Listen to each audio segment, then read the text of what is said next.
आज आप स्टडी करने जा रहे हो गॉस थ्योरम। गॉस थ्योरम में आपने क्या करना है, इसकी कुछ एप्लीकेशंस भी हैं। एप्लीकेशन आपको तभी समझ आएगी जब आपको गॉस थ्योरम समझ आएगी। तो क्या डेफिनेशन है इसकी, क्या है ये थ्योरम, क्या बोलती है, इसको आप फाई से रिप्रेजेंट करते हो। और total electric flux phi through any closed surface S is equal to 1/एप्सिलॉन not the total charge enclosed by that surface. एक आइसोलेटेड पॉइंट चार्ज ले लेंगे आप ओरिजिन पर, ये एक गॉस सरफेस है। एक इसको ऐसे स्फीयर बना देंगे आप, और ऐसे आपने डॉटेड में ऐसे बना देंगे। अब प्लस क्यू चार्ज है ओरिजिन पर, तो जो इलेक्ट्रिक फील्ड इंटेंसिटी इस प्लस क्यू चार्ज की वजह से प्रोड्यूस होगी वो आउटवर्ड डायरेक्शन में ऐसे आप बता दोगे, ऐसे आउटवर्ड डायरेक्शन में आप ले लोगे।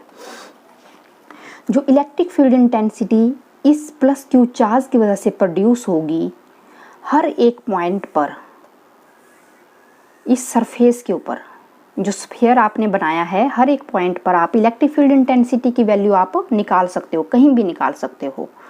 तो जो इलेक्ट्रिक फील्ड इंटेंसिटी आप निकालोगे, जैसे मैंने यहाँ पर ये पी पॉइंट ले लिया है, पी पॉइंट यहाँ पर मान लो एक टेस्ट चार्ज क्यू नॉट है, टेस्ट चार्ज क्यू नॉट है। तो जब भी आप कूलम लॉ आप अप्लाई करते हो तो force is directly proportional to product of these two charges upon square of distance. O से लेकर पी का जो डिस्टेंस है वो आर ले लीजिए, और फोर्स को आप क्या लिख सकते हो, 1/4πε0 Q not upon R square, ये ले लेंगे। उसके बाद आपने क्या करना है, आपने इलेक्ट्रिक फील्ड इंटेंसिटी की वैल्यू फाइंड आउट करनी है कि electric field intensity due to this plus Q charge at every point on the surface of sphere is given by. तो इलेक्ट्रिक फील्ड इंटेंसिटी की वैल्यू कितनी आ जाएगी, force per unit test charge Q naught, पता है आप सभी को। तो आप इलेक्ट्रिक फील्ड इंटेंसिटी की वैल्यू निकाल देंगे। इलेक्ट्रिक फील्ड इंटेंसिटी की वैल्यू 1/Q0 मल्टीप्लाई फोर्स की value 1/4πε0 Q not upon R square. Q not से क्यू नॉट आप कैंसिल कर देंगे, तो जो इलेक्ट्रिक फील्ड इंटेंसिटी की वैल्यू आ जाएगी वो आपके पास ये आ जाएगी 1/4πε0 क्यू अपॉन आर स्क्वायर। इसको आप इक्वेशन नंबर 1 दे दीजिए। उसके बाद आपने क्या करना है कि जो एक स्मॉल एलिमेंट ले लेंगे आप यहाँ पर, जैसे मैं इस पॉइंट पर ले रही हूँ एक small element of area, surface area ds। आपने पूरा स्फीयर कंसीडर नहीं करना है, यहाँ पर एक कोई स्मॉल जैसा एलिमेंट ले लिया, उसका एरिया ले लेंगे, सरफेस एरिया ds। जो ds होगा वो परपेंडिकुलर होगा, आपको पता ही है, surface of the area element वो परपेंडिकुलर ही होगा, आप चाहे जिस मर्जी पॉइंट में ले लो। तो जो सरफेस, जो आपका यूनिट वेक्टर होगा वो परपेंडिकुलर ही होगा सरफेस के ऊपर कहीं भी। अब यहाँ पर लिया मैंने, अगर मैं इलेक्ट्रिक फील्ड इंटेंसिटी इस साइड को लूँगी तो यहाँ पर भी वो परपेंडिकुलर ही आएगा, जिस मर्जी डायरेक्शन में ले लो आप, जिस मर्जी डायरेक्शन वो परपेंडिकुलर ही आएगा सरफेस जो एरिया आपने लिया होगा। ठीक है, एरिया वेक्टर मैंने यहाँ पर ds ले लिया, जो एरिया वेक्टर ds होगा this will be perpendicular to the surface of the area element. अब मैंने स्मॉल एलिमेंट यहाँ पर कंसीडर कर दिया है, तो electric flux through the area element, ये जो d फाई, अब स्मॉल एलिमेंट मैंने ले लिया है तो मैं लिख सकती हूँ ना, इलेक्ट्रिक फ्लक्स क्या होता है आपके पास, E डॉट ds होता है। और यहाँ पर E डॉट ds,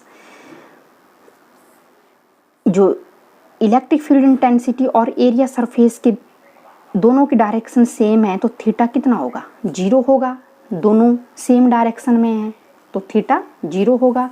तो इसको मैं ऐसे भी लिख सकती हूँ, ई D S cos of theta, theta 0 है तो ये मेरे पास वैल्यू कितनी आ जाएगी, E D S D phi. E की वैल्यू मैं लिख सकती हूँ 1/4πε0 क्यू अपॉन आर स्क्वायर, और ds ऐसे लिख सकते हैं ना आप। तो ये वैल्यू आ गई। यहाँ पर cos 0 1 हो जाएगा, ई डी एस आ जाएगा, थीटा थीटा क्या है 0 और cos 0 कितना आ जाएगा 1, ई डी एस आ जाएगा। ई की वैल्यू मैंने यहाँ से लिख दी है। उसके बाद आपने क्या करना है, टोटल आपने इलेक्ट्रिक फ्लक्स निकाल देना है जो आपने क्लोज्ड सरफेस एस लिया है। तो टोटल इलेक्ट्रिक फ्लक्स को निकालने के लिए आपको क्या करना पड़ेगा, इसको इंटीग्रेट करना पड़ेगा।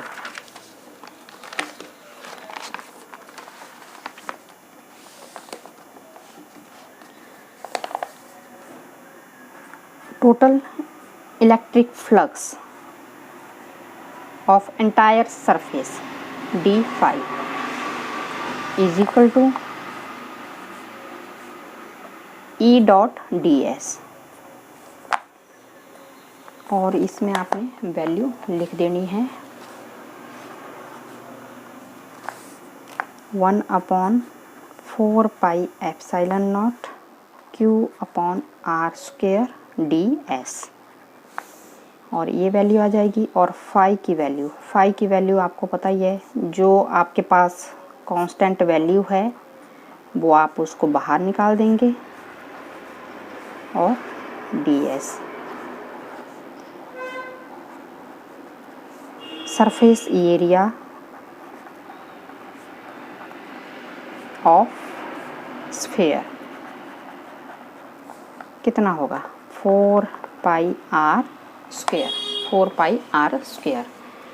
और फाई की वैल्यू कितनी आ जाएगी q upon 4 pi epsilon not r square into यहाँ आप वैल्यू पुट कर देंगे 4 पाई r स्क्वायर, क्योंकि सरफेस एरिया ऑफ स्फीयर आपको पता है 4 पाई r स्क्वायर। तो यहाँ से 4 पाई कैंसल और आपके पास q अपॉन एप्सिलॉन नॉट। तो ये आपके पास आ गया phi is equal to closed integral of electric field intensity through any closed surface is equal to 1 upon epsilon naught the total charge enclosed by that surface.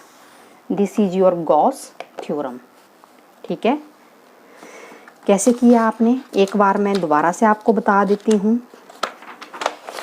पहले तो आपने इसकी डेफिनेशन जो भी है उसको आपने प्रॉपरली समझ लेना है कि जो इलेक्ट्रिक फ्लक्स होता है, the electric flux through any closed surface is equal to 1 upon epsilon naught the total charge enclosed by that surface. तो आपने यहाँ पर एक आइसोलेटेड पॉइंट चार्ज ले लिया आपने ओ पॉइंट पर, और आपने एक डॉटेड लाइन में ऐसे एक स्फीयर की फॉर्म में एक गॉसियन सरफेस आपने ड्रॉ कर दिया, इमेजिनरी जैसी लाइंस आपने ड्रॉ कर दी है। उसके बाद आपने इलेक्ट्रिक फील्ड इंटेंसिटी की वैल्यू आपने कैलकुलेट करनी थी। इस पॉइंट चार्ज की वजह से किसी भी पॉइंट पर स्फीयर पर कहीं भी आप निकाल सकते हो। हमने ये पॉइंट ले लिया, आपने इलेक्ट्रिक फील्ड इंटेंसिटी की वैल्यू फाइंड आउट करनी थी इस पॉइंट चार्ज की वजह से स्फीयर के ऊपर। तो मैंने ये यहाँ पर ले लिया P पॉइंट। अब प्लस Q चार्ज है तो इलेक्ट्रिक फील्ड इंटेंसिटी मेरा एरो ऐसे आउटवर्ड डायरेक्शन में जाएगा, पता है ना आपको। तो फॉर एग्जांपल के लिए यहाँ पर कोई टेस्ट चार्ज है, मैंने P पॉइंट ले लिया, तो कूलम लॉ आप अप्लाई करोगे, कूलम लॉ आपने किया है। तो इलेक्ट्रिक फील्ड इंटेंसिटी जब आपने इस पॉइंट चार्ज की वजह से यहाँ पर आपने निकाली तो वो वैल्यू आपके पास ये आ गई।